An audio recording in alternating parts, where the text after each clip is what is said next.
வணக்கம். ஆதவனின் நாளேடுகளில் நமது பார்வை நிகழ்ச்சியூடாக உங்களை சந்தித்திருக்கின்றோம். இன்று 2017 ஜூலை மாதம் 24ஆம் தேதி திங்கட்கிழமை.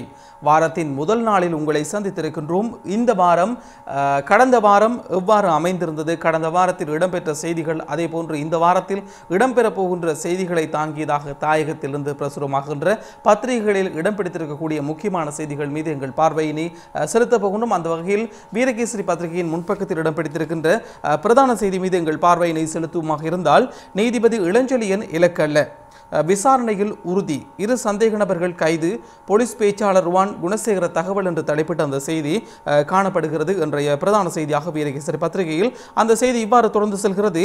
யாழ் நல்லூர் கோவில் பின்புறமாக இடம்பெற்ற துப்பாக்கிச் சூட்டு சம்பவமானது நீதிபதி மாணிக்கவாசகர் இளஞ்செழியனை இலக்கு வைத்து நடத்தப்பட்டது அல்ல என விசாரணைகளில் உறுதியாகியுள்ளது. அத்துடன் இந்த துப்பாக்கி பிரயோகத்துக்கும் வித்யா கொலை வழக்கிற்கோ அல்லது நீதிபதி இளஞ்செழியனால் விசாரிக்கப்படும் ஏனைய வழக்குகளுக்குமோ எவ்விதமான தொடர்புகளும் இல்லை. வடமாகாணத்துக்கு பொறுப்பான சிரேஷ்ட பிரதி பொலிஸ்மா அதிபர் ரொஷான் பெர்னாண்டோவின் கீழ் முன்னெடுக்கப்பட்டு வரும் விசேட விசாரணையிலேயே இந்த விடயம் தெரிய வந்துள்ளது என்று போலீஸ் ஊடக பேச்சாளர் போலீஸ் அத்தியட்சகர் சட்டத்தரணி ருவான் குணசேகர தெரிவித்தார் என்று அந்த செய்தி தொடர்ந்து செல்கிறது. இன்றைய வீரகேசரி பத்திரிகையின் பிரதான செய்தியாக அத்தோடு கட்டமிடப்பட்ட செய்திகளில் ஒன்றாக காணப்படுகிறது. எதிரணியின் குற்றச்சாட்டுகளால் அரசாங்கம் அஸ்தமனமாகிவிடாது, யுத்த குற்றம் செய்தவர்களுக்கு பாதுகாப்பு அளிக்க மாட்டோம் என்கிறார் பாதுகாப்பு ராஜாங்க அமைச்சர் ருவான் என்று தலைப்பிட்ட அந்த செய்தி இவ்வாறு தொடர்ந்து செல்கிறது. கூட்டு எதிரணியினர் அரசாங்கத்தின் மீது வைக்கின்ற அனைத்து குற்றச்சாட்டுகளையும் அரசாங்கம் நிராகரிக்கிறது. எனவே அரசாங்கம் அஸ்தமிக்காது என்று பாதுகாப்பு ராஜாங்க அமைச்சர் ருவான் விஜயவர்தன தெரிவித்துள்ளார் என்று அந்த செய்தி தொடர்ந்து. அதாவது யுத்த குற்றம் செய்தவர்களை ஒருபோதும் மன்னிக்க மாட்டோம் என்றும் அவர்களுக்கு எதிரான நடவடிக்கைகள் எடுக்கப்படும் என்றும் அவர் கூறியிருப்பார். அதாவது பாதுகாப்பு ராஜாங்க அமைச்சர் ருவான் விஜயவர்தன கூறியிருப்பது போன்றும் அந்த செய்தி தொடர்ந்து செல்கிறது. அத்தோடு இன்னும் ஒரு கட்டமிடப்பட்ட செய்தி காணப்படுகிறது. சம்பந்தன் விக்னேஸ்வரன் சந்திப்பு, இணக்கத்துடன் செயற்படுவதற்கு முடிவு என்று தலைப்பிட்ட அந்த செய்தி தொடர்ந்து செல்கிறது.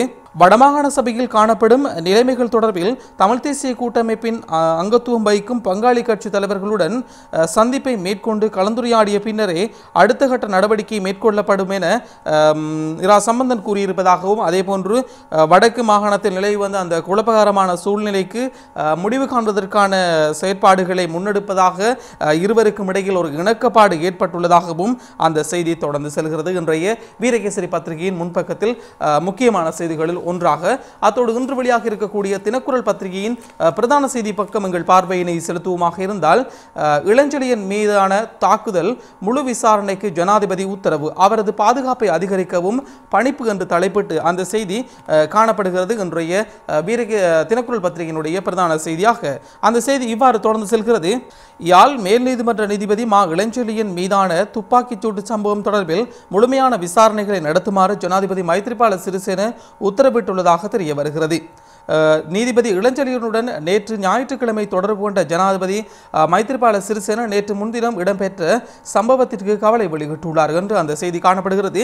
அதாவது நேற்று முன்தினம் இடம்பெற்ற அந்த துப்பாக்கிச் சூட்டு சம்பவத்தின் போது மெய் பாதுகாவலர் ஒருவர் இளஞ்செழியனுடைய மெய் பாதுகாவலர் ஒருவர் உயிரிழந்திருந்தார். இந்த சம்பவத்திற்கு தனது கவலை வெளியிட்டிருந்த ஜனாதிபதி இது தொடர்பாக நடவடிக்கை எடுக்குமாறும், அத்தோடு இளஞ்செழியனுக்கு வழங்கப்பட்டிருக்கின்ற பாதுகாப்பை மேலும் அதிகரிப்பதற்கான நடவடிக்கையை எடுக்குமாறு கூறியிருப்பதாகவும் அந்த செய்தி தொடர்ந்து செல்கிறது. இன்றைய தினக்குரல் பத்திரிகையினுடைய பிரதான செய்தியாக அத்தோடு கட்டமிடப்பட்ட செய்திகளில் ஒன்றாக காணப்படுகிறது. திசை திருப்ப முயல்கிறதா போலீஸ், வவுனியா சட்டத்தரணிகள் சங்க செயலாளர் என்று தலைப்பிட்ட அந்த செய்தி காணப்படுகிறது. அதாவது யாழ்ப்பாண மேல் நீதிமன்ற நீதிபதி இளஞ்செழியன் மீதான துப்பாக்கிச் சூடு தொடர்பான விசாரணையில் போலீசார் காட்டும் அவசரம் இந்த சம்பவத்தை திசை திருப்பும் ஒரு முயற்சியாகவே நாம் எண்ணுகின்றோம் என வவுனியா மாவட்ட சட்டத்தரணிகள் சங்கத்தின் செயலாளர் அன்றன் புனிதநாயகம் தெரிவித்தார் என்று அந்த செய்தி காணப்படுகிறது. அதாவது வடமாகாணத்தில் குறிப்பாக நல்லூர் பகுதியில் இடம்பெற்ற அந்த துப்பாக்கி சம்பவத்தின் போது போலீசார் கருத்துக்களை வெளியிட்ட இந்த சம்பவத்திற்கும்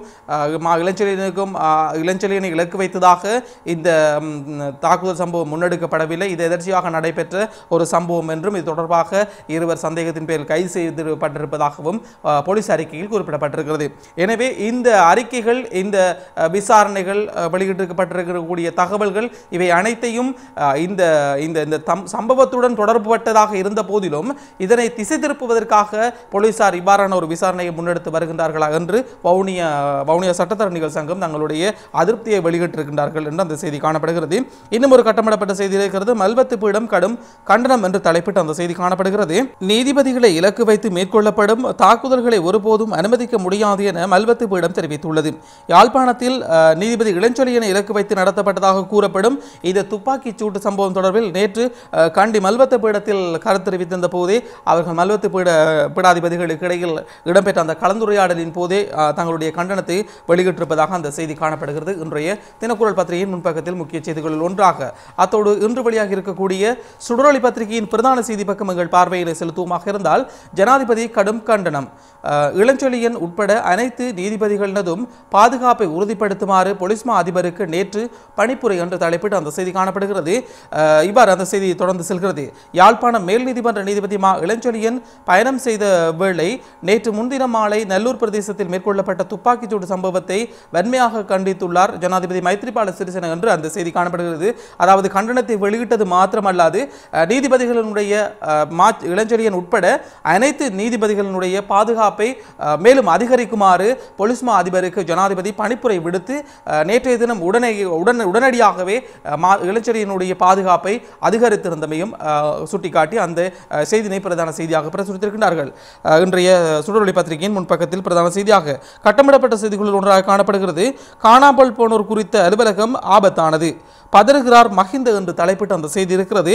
தொடர்ந்து அந்த செய்தி இவ்வாறு செல்கிறது. காணாமல் போனோர் அலுவலகம் குறித்த சட்டத்தில் ஜனாதிபதி மைத்ரிபால சிறிசேன கையெழுத்திட்ட நிலையில் குறித்த சட்டம் அபாயகரமானது என்று முன்னாள் ஜனாதிபதி மஹிந்த ராஜபக்ச கூறியிருக்கின்றார் என்று அந்த செய்தி தொடர்ந்து செல்கிறது. அதாவது இலங்கையில் வலிந்து காணாமல் ஆக்கப்பட்டோர், கடத்தப்பட்டு காணாமல் ஆக்கப்பட்டோர் இவ்வாறான தொடர்பாக ஒரு காரியாலயம் அமைப்பதற்கான நடவடிக்கை இந்த அரசாங்கம் முன்னெடுத்து வருகின்ற இந்த சூழ்நிலையில் கடந்த ஆட்சி காலத்தில் காணாமல் ஆக்கப்பட்டோர் தொடர்பான விவகாரங்களை வெளியிட வேண்டும் என்று மக்கள் போராட்டம் நடத்தி கொண்டிருக்கின்ற இன்னொரு புறத்தில் இது தொடர்பான அந்த காரியாலயத்திற்கு ஜனாதிபதி மைத்ரிபால சிறிசேன கையெழுத்திட்டிருப்பது மிகவும் அபாயகரமானது என்று முன்னாள் ஜனாதிபதி கூறியிருக்கின்ற அந்த செய்தியை மையமாக வைத்ததாக இந்த செய்தி காணப்படுகிறது. இன்னும் ஒரு கட்டமிடப்பட்ட செய்தி இருக்கிறது. ஜனாதிபதி ஆணைக்குழு ரவியிடம் இன்று விசாரணை என்று தலைப்பிட்டு அந்த செய்தி இவ்வாறு தொடர்ந்து செல்கிறது. மத்திய வங்கியில் இடம்பெற்ற நிதி மோசடி குறித்து ரவி கருணாநாயக்கவிடம் விசாரணை மேற்கொள்ள ஜனாதிபதியின் விசேட ஆணைக்குழு அழைக்கப்பட்டுள்ளது என்று அந்த செய்தி தொடர்ந்து செல்கிறது. அதாவது மத்திய வங்கி பிணை முறிவு சம்பந்தமாக இடம்பெற்ற மோசடி தொடர்பில் விசாரணைகளை முன்னெடுப்பதற்காக ரவி கருணாநாயக்க முன்னாள் நிதியமைச்சர் ரவி கருணாநாயக்கவிடம் நிதி மோசடி குறித்த ஜனாதிபதியினுடைய விசாரணை குழு அழைப்பு விடுத்திருப்பதாக அந்த செய்தி காணப்படுகிறது. தொடர்ந்தும் செல்கிறது. இன்றைய சுடரொளி பத்திரிகையின் முன்பக்கத்தில் முக்கிய செய்திகளில் ஒன்றாக. இவை தவிர இன்று வெளியாக இருக்கக்கூடிய மலையக செய்திகள் பக்கம் எங்கள் பார்வையினை செலுத்துவோமாக இருந்தால் இன்றைய வீரகேசரி பத்திரிகையின் மலையக செய்திகள் பக்கத்தில் பிரசுரிக்கப்பட்டிருக்கிறது. மோட்டார் சைக்கிள் லொரி விபத்தில் ஒருவர் ஸ்தலத்திலேயே பலி என்று தலைப்பிட்டு அந்த செய்தி காணப்படுகிறது. நாவலப்பிட்டி கண்டி பிரதான வீதியில் இடம்பெற்ற வாகன விபத்தில் ஒருவர் ஸ்தலத்திலேயே பலியானதாக நாவலப்பிட்டி போலீசார் தெரிவித்துள்ளனர். நாவலப்பிட்டி போலீஸ் பிரிவுக்குட்பட்ட உலப்பன கடோல் பொக்குவ பகுதியிலேயே நேற்று காலை 9:30 மணி அளவில் விபத்து சம்பவித்துள்ளதாக அந்த செய்தி காணப்படுகிறது. அதன்போது ஒருவர் உயிரிழந்துள்ளதாகவும் அந்த செய்தி தொடர்ந்து செல்கிறது. இன்றைய மலையக செய்திகள் பக்கத்தில் முக்கிய செய்தியாக. அத்தோடு இன்று வெளியாக இருக்கக்கூடிய இந்திய செய்திகள் பக்கம் எங்கள் பார்வையினை செலுத்துவமாக இருந்தால் தினக்குரல் பத்திரிகையின் இந்திய செய்திகள் பக்கத்தில் காணப்படுகிறது. இலங்கை கடற்படை சர்வதேச சட்டப்படியே தமிழக மீனவர்களை கைது செய்கிறது. தமிழிசை சவுந்தரராஜன் என்று தலைப்பிட்டு அந்த செய்தி காணப்படுகிறது.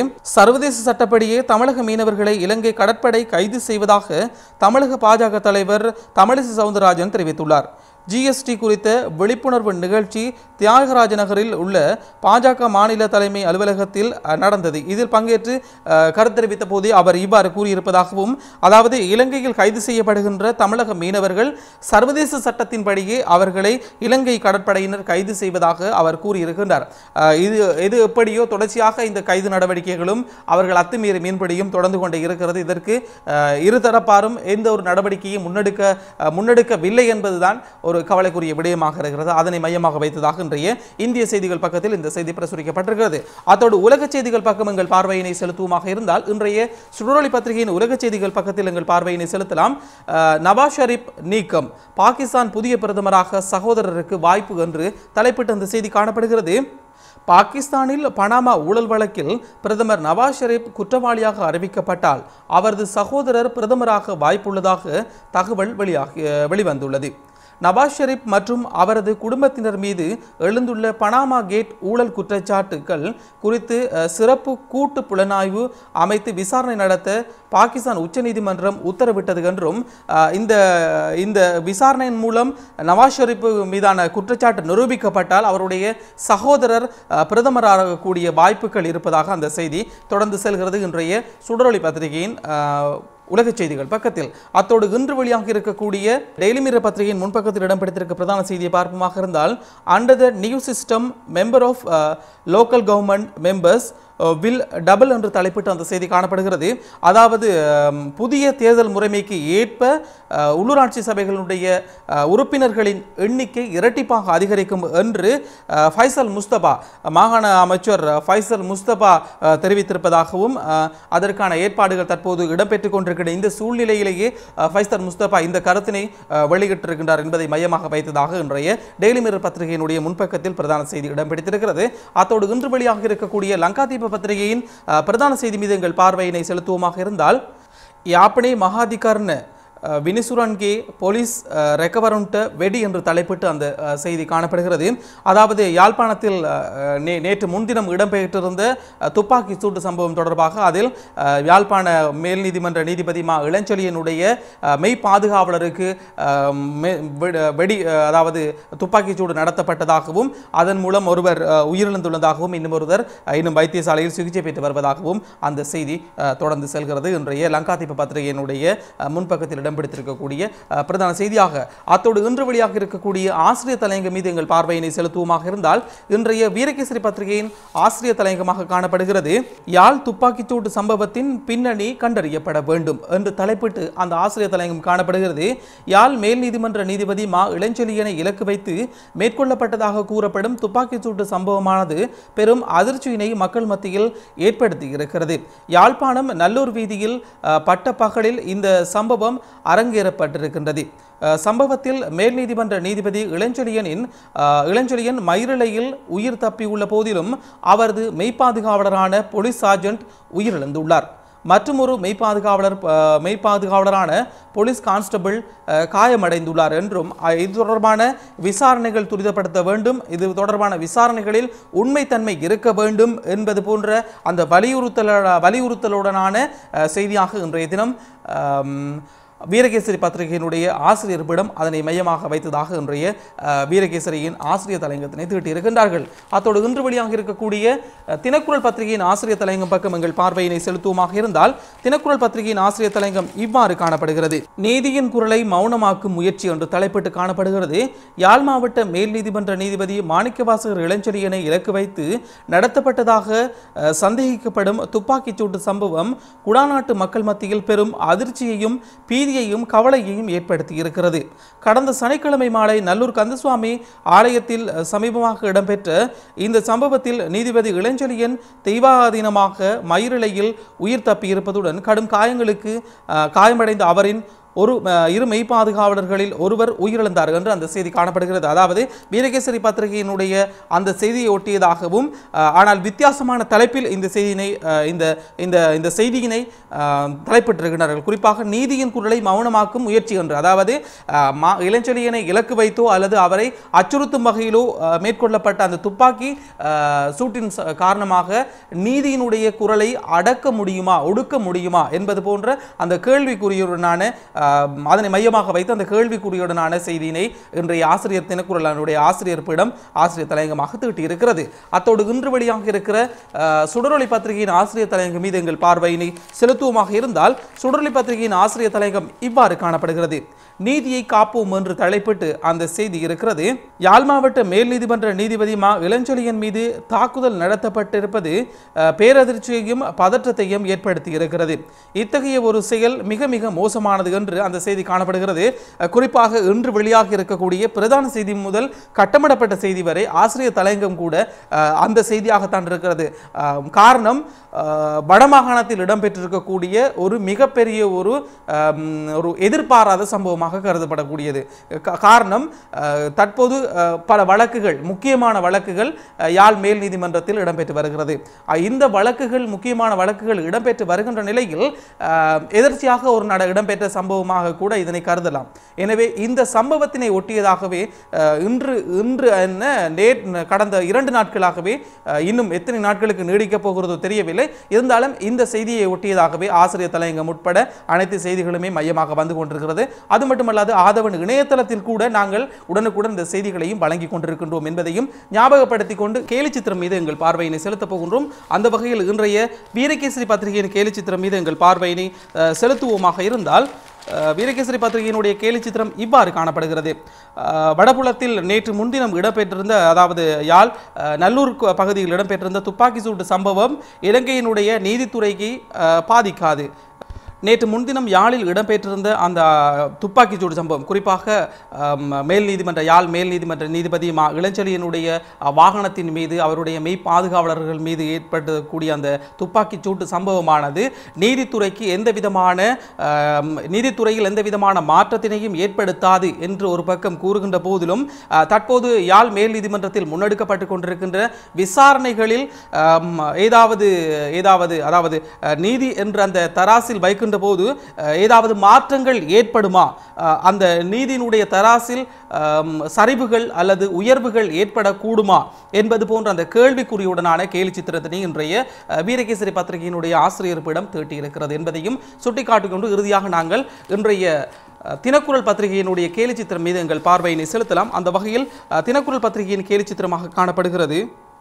இலங்கையில் தற்போது நல்லாட்சி இடம்பெற்று கொண்டிருக்கின்ற இந்த சூழ்நிலையில் இந்த நல்லாட்சியை சீரழித்து, இந்த நல்லாட்சியிலிருந்து குறிப்பாக இருக்கக்கூடிய 2 பிரதான கட்சிகள், ஐக்கிய தேசிய கட்சியும் ஸ்ரீலங்கா சுதந்திர கட்சியும், இந்த 2 கட்சிகளுக்கும் இடையில் பிளவுகளை ஏற்படுத்தி அவர்கள், குறிப்பாக ஜனாதிபதி மைத்ரிபால சிறிசேன மற்றும் பிரதமர் ரணில் விக்ரமசிங்கே ஆகியோரை பிரித்து இந்த ஆட்சியை குலைக்க வேண்டும் என்று சிலர் சதி செய்வதாகவும், பிரதமரனுடைய கரத்தினை ஒரு பகுதியினர் இழுப்பது போன்றும், அதே போன்று ஜனாதிபதி மைத்ரிபால சிறிசேனனுடைய கரத்தினை இன்னும் ஒரு பகுதியினர் இழுத்து தங்களுடைய தனி ஆட்சி கோரிக்கையை முன்வைப்பது போன்றும் இன்றைய தினம் கேலி சித்திரம் பிரசுரிக்கப்பட்டிருக்கிறது. எது எப்படியோ நாட்டினுடைய ஆட்சி நீடிக்க வேண்டும், அந்த ஆட்சியினூடாக எங்களுடைய தமிழ் மக்களுக்கு கிடைக்க வேண்டியவை கிடைத்து ஆக வேண்டும் என்பது எங்களுடைய கோரிக்கையாக இருக்கிறது என்று கூறிக்கொண்டு இந்த அளவில் நாங்கள் இன்றைய நாளேடுகளில் நமது பார்வை நிகழ்ச்சியை நிறைவுக்கு கொண்டு வரப் போகின்றோம். தொடர்ந்தும் எங்களுடைய காலை நேர செய்தி அறிக்கையினை கூட காலை 8 மணிக்கு எதிர்பாருங்கள். அதே நேரத்தில் எங்களுடைய பிரதான செய்தி அறிக்கையை 8 மணிக்கு எதிர்பாருங்கள் என்பதையும்